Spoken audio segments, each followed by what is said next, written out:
একটা কথা কি জানো তো, যত মানুষ চিনতে শিখেছি তত একা থাকার ইচ্ছেটা আরও বেড়ে যাচ্ছে। গুরুত্ব আর অপেক্ষা দুটো দূরে না গেলে বোঝা যায় না। কাছে থাকলে দামি জিনিস সস্তা মনে হয়। জীবনে কাউকে আঘাত করার আগে একটু ভেবে নেবেন, নিজে আঘাত পেলে কেমন লাগতো। মনে রাখা উচিত, জীবনে কাউকে কাঁদিয়ে বেশি দিন ভালো থাকা যায় না। প্রিয় মানুষটার কথা ভাবতে ভাবতে হঠাৎ হেসে ফেলার অনুভূতিটা সব থেকে বেশি ভালো লাগে। যখন ছোট ছিলাম তখন যে কোনো জায়গায় যে কোনো সময় হেসে নিতে পারতাম, কান্না পেলে কাঁদতে পারতাম। কিন্তু আজ হাসার জন্য উদারতা খুঁজি, আর কাঁদার জন্য একাকিত্ব।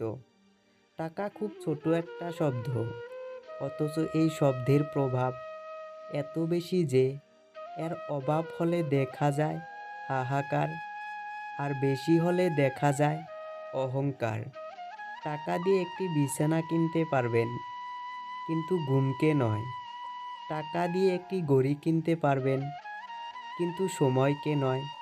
টাকা দিয়ে বই কিনতে পারবে, কিন্তু জ্ঞানকে নয়।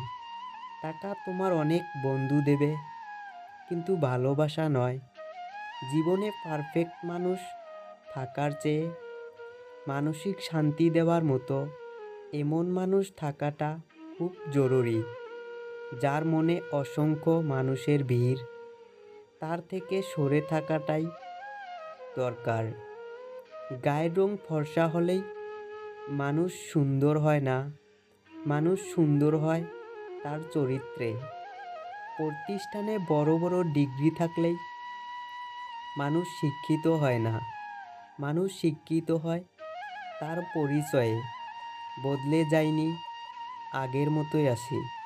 পার্থক্য শুধু আগে দেখতে পারতাম না, এখন মানুষের ঠিক ভুলগুলো বুঝতে পারি।